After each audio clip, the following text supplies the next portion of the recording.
hanging out with me.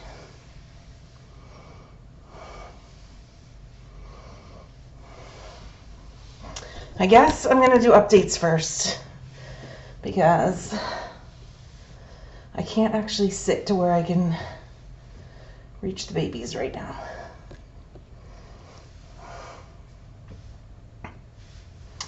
So I'll tell you my story of the day then. We'll start with that. Okay.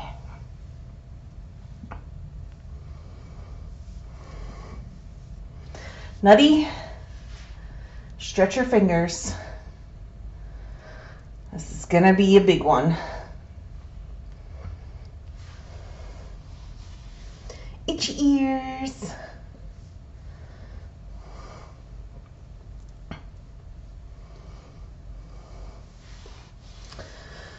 So today was tough. It was tiring. It was sad. It was rewarding.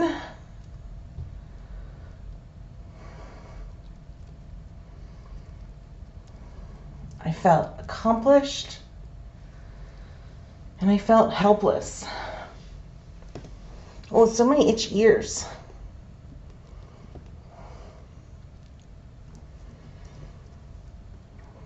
We started out about 9:30 this morning, headed to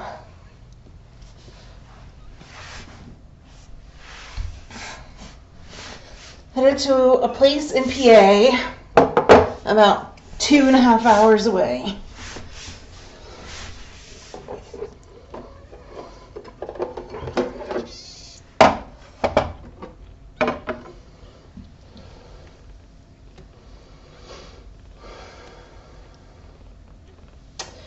And I didn't know what to expect, to be honest. I heard from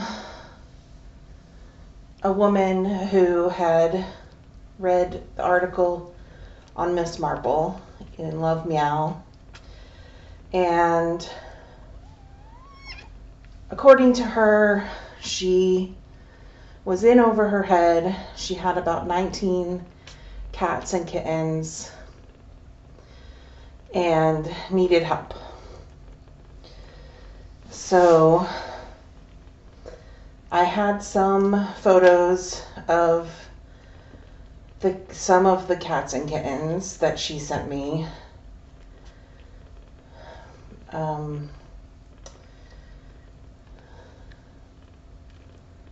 And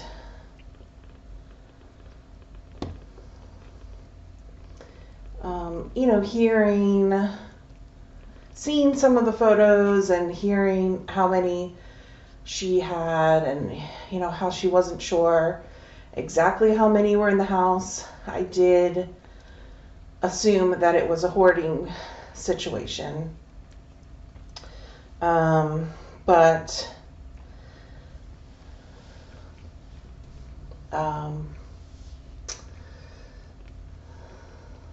I didn't know really what to expect, getting there.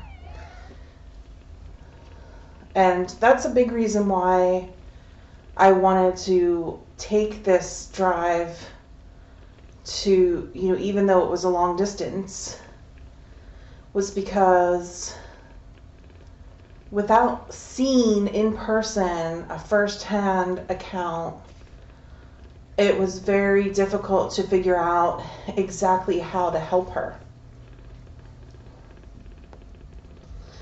We weren't sure,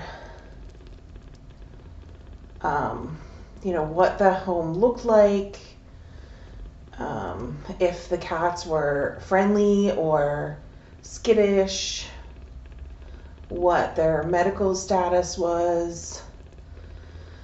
And, this was information that in order for me to try to coordinate a larger rescue operation, I needed this information. So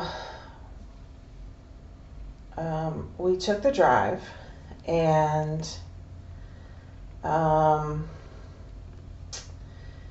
home was sadly confirmed, definitely a hoarder home. And to be honest, it was much worse than I had expected, even.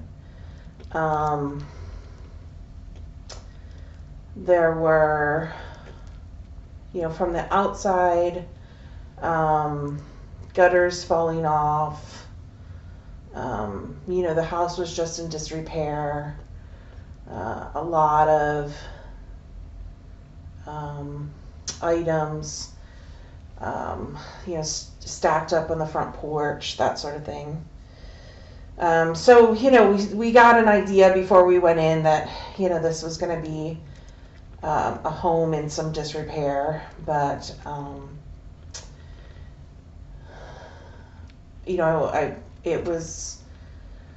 there was holes in the ceiling underneath the upstairs bathroom. So when you went in, you actually could see through the ceiling, you could see the bathroom on the second floor, which was not in working order at all.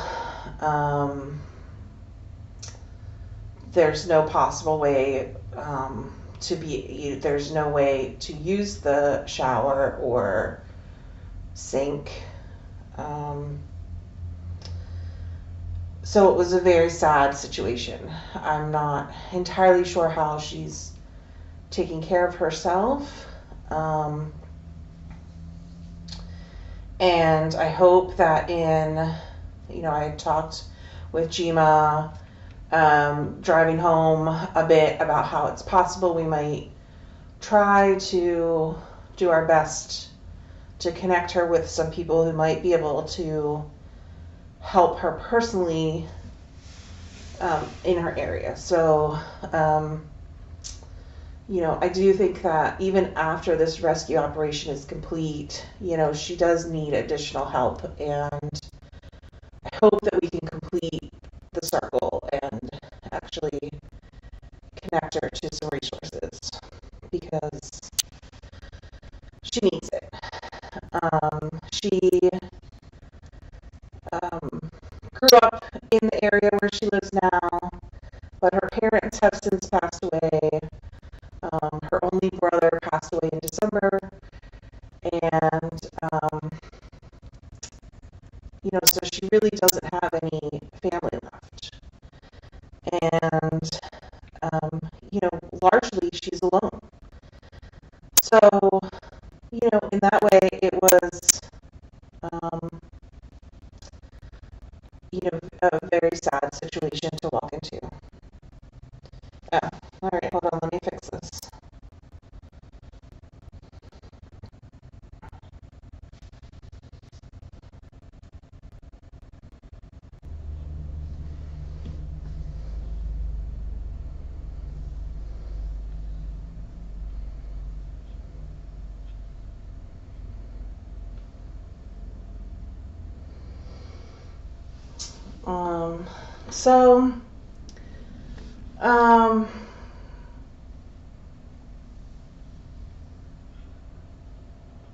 So we're there to help her.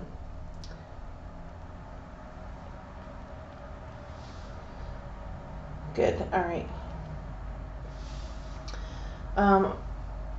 It started for her with the cats the way that it starts with a lot of people. She rescued, a couple, maybe 3 or 4, and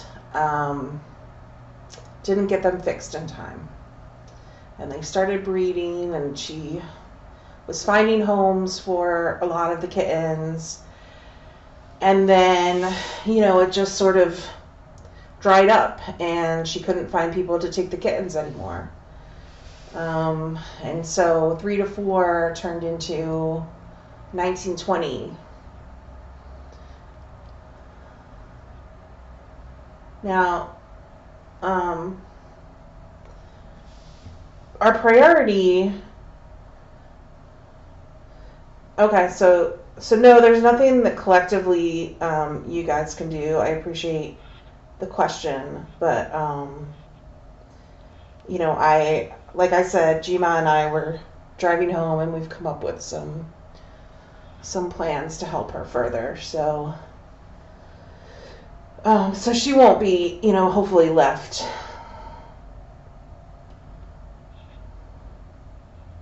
on her own.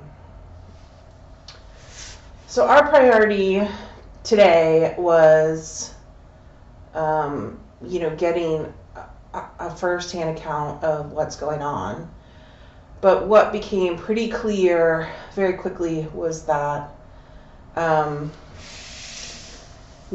most of the kittens needed vet care right away. They had some pretty severe eye infections that needed treatment.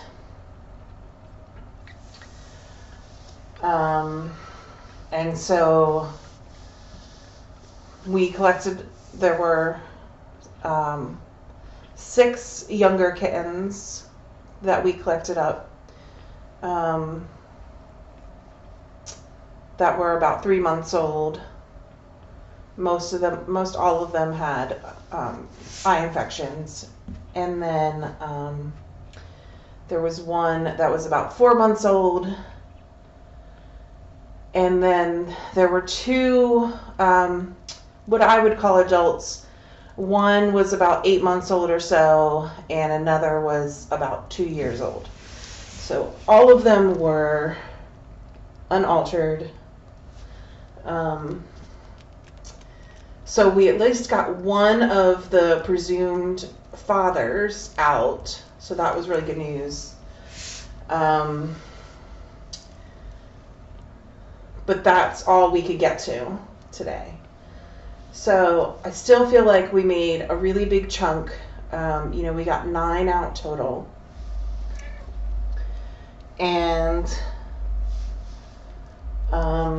you know, it's definitely a significant amount. I think that we got a lot of the ones that needed medical attention, especially the kittens, we got out.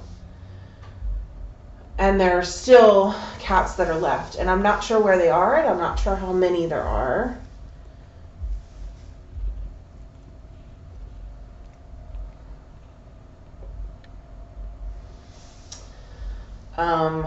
When she counted off the ones that she knew, it sounds like there's only maybe 5 adults left.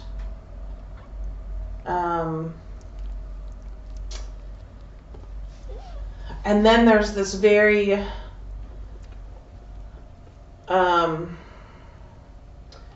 disturbing situation where there's a mom cat with babies, so we've been told, that are underneath her tub, and they're underneath like the crawl space that's under a tub, and you know, because there's holes in the walls and stuff in the bathroom. So the mom went underneath this tub to have her babies. They cannot be seen. We tried reaching in there, taking pictures, flashlights. They're like way in there. So the only way to actually get to them is to go through the first floor ceiling to try to get up underneath them. And like I said, there's already this big hole in the ceiling under the tub. But we would need, you know, a ladder to reach them, which of course we didn't bring a ladder today. So it's not clear if when she was counting these 19, if she was, you know, considering these little babies in that count or not. I'm not sure.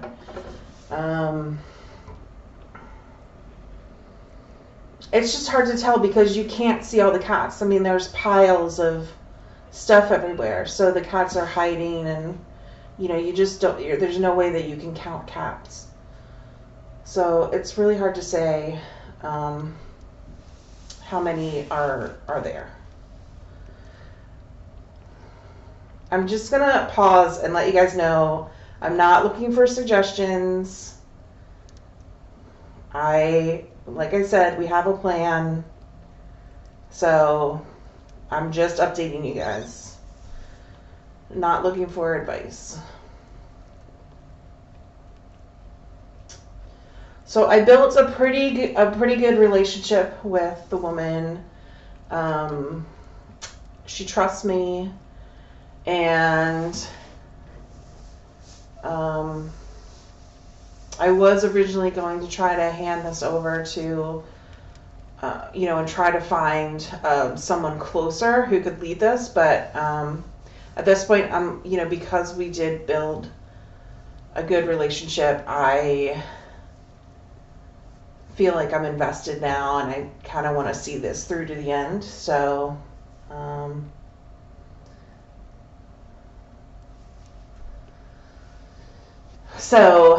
I'll definitely be kind of the front runner on this for now. But it was definitely an emotional day to be in there. It was hard to breathe with the smell of ammonia and feces, and my eyes were watering at one point, and it's just it's very difficult. You want to like do so much that it's just not, but it's not possible. We couldn't get all the cats out of there today, and so I felt really good. We took more cats, like I said, we ended up taking 9.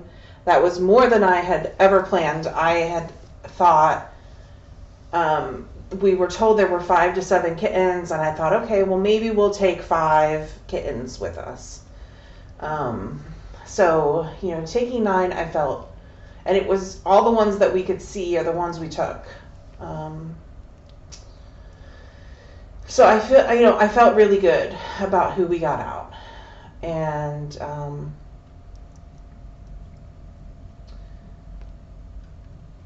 so when we were getting ready to drive back, I asked Gma if she wouldn't mind driving on the way home so that I could start networking from my phone. And we pulled over. I was able to get pictures of all the cats and kittens. I wasn't really able to do it so much in the home, so we pulled over. We got, I got a bunch of pictures of them and started posting. Posted to, a group filled with leaders of rescues in the area, especially there's a bunch of members over in Pennsylvania. Posted to my personal page, just trying to network and saying, hey, we're coming from this place in PA, driving back to Woodbury right now. If there's any rescue that can take any of these cats or kittens, we will drop them off on our way. And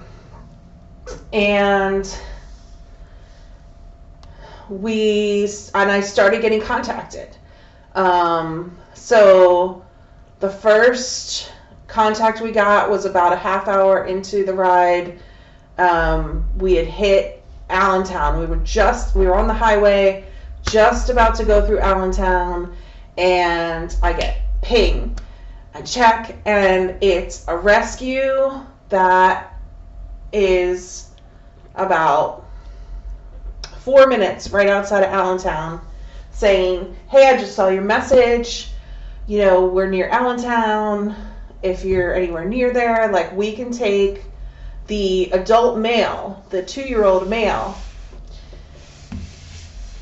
I was like, oh my gosh, yes, we were 8 minutes away. Put them into my GPS. We're 8 minutes away. We make a little U-turn, get off the exit, and head to this. I'm going to post pictures of this place. It is this really cool rescue center. They have their own building. And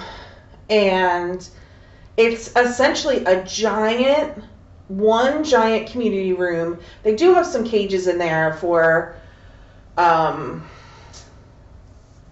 that need to be like quarantined off and stuff. But it's mostly this one enormous community cat room with towers and beds and everything you can imagine a cat would want is filled in this room. And so oh boy, this camera does not want to deal with this update.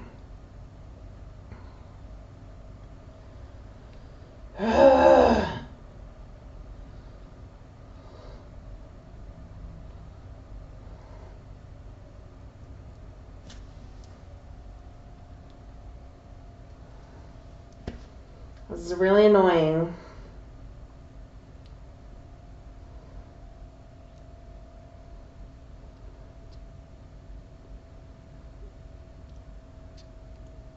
All right, how is it now?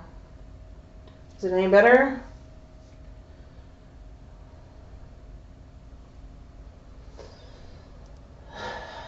All right, I guess I'll keep talking. So we go there. We drop off. His name's, well, you know, there were only 2 that had names that we picked up. This one was Grayson, this 2-year-old gray tabby. Super cute, super friendly. And they said that they can take other friendly adults if we end up going back up there. Great contact.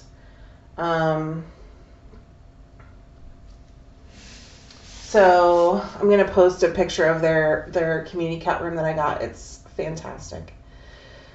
So we get them on the road. We drop him off. We're now down to 8 cats and kittens. Get back on the road, back on the highway. I get another bing. And it's actually one of the rescues I work with closely down here, who was willing to take some of the more serious eye babies. And I was like, all right, cool. Somebody was going to meet us at Del Val, and we were going to hand them a couple of these kittens. So, change the GPS, we're going to Del Val. Not even 5 minutes after I planned that, I get another ding, and it's the rescue who took Tiara up in Doylestown. And so she got in touch. It's the same woman that I spoke with about Tiara and organized everything.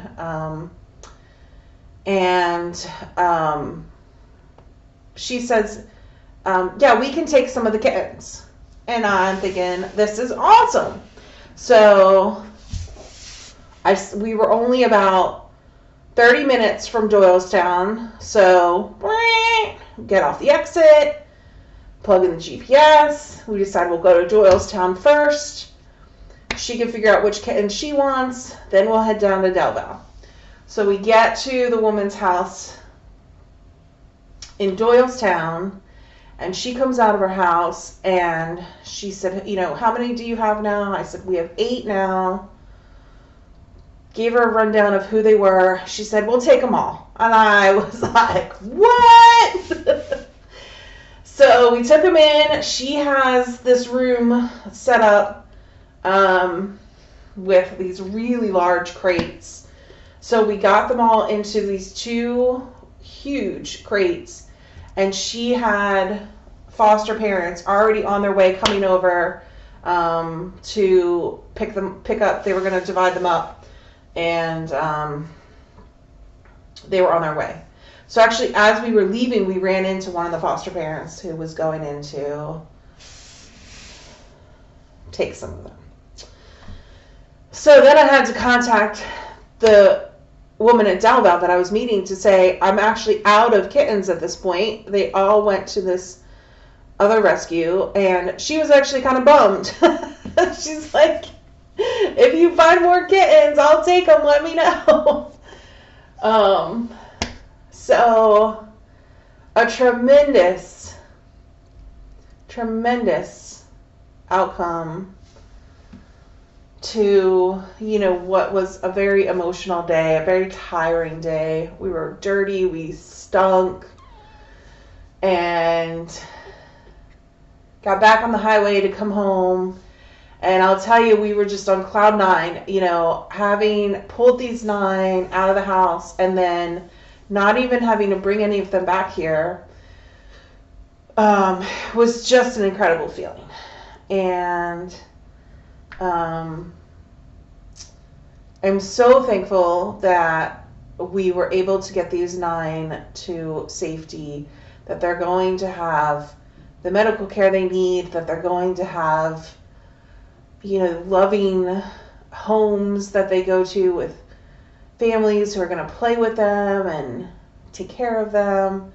I think, you know, something that I said to Jima when we were driving back, and we were talking about them getting homes, I said, you know, these were 3-month-old kittens. There were 6 or 7 of them running around the living room. They were in the living room, sorry. And you would expect, when we have 2 and 3-month-old kittens here, that is the prime time to go stage. That is exactly when they hit time to go. TTG, hashtag TTG, because they're crazy at that age. They're like swinging from curtains, you know, hanging off lampshades. They're insane. And when we went in and saw these kittens, they were all just bleh. They were not playing. They didn't wrestle with each other. There were no toys around. They were just all laying there, just bleh. Like, there's no activity in any of them. No playfulness. You know, it was clear they did not feel well. When I picked them up, they were just limp and meh. And, you know, not 3-month-old kittens. Not the energy level that you expect. And,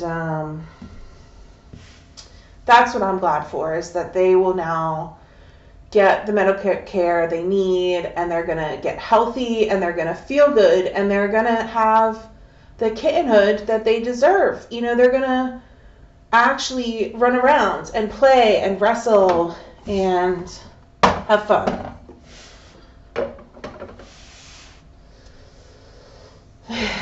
And I'm really happy about that.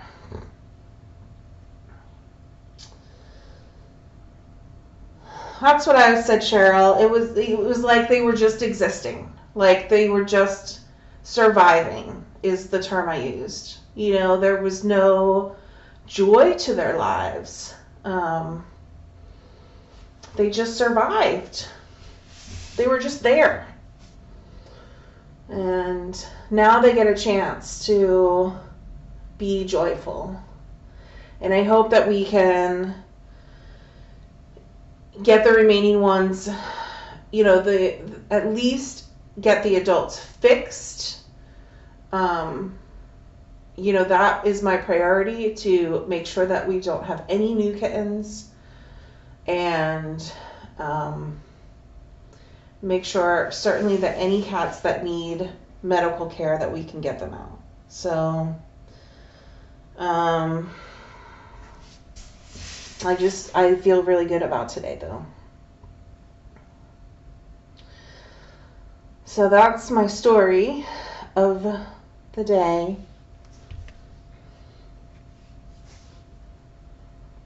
And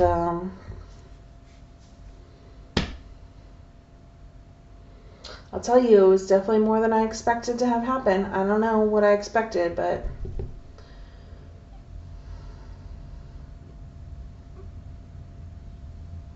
Yeah. So I think my plan is that I probably will post something on Instagram, some pictures and just kind of a bit of the story. But I'm not going to post anything on Facebook. I know that that's how she contacted me, so I just don't want there to be a chance that she, comes across a post where, it might not sound the best for her. And, I just don't want to do that, have her see anything. So, so I might post something on Instagram, but I might not. I honestly don't know yet.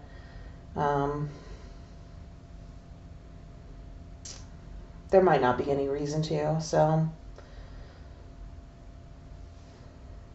we'll see. We'll see how I feel tomorrow about it.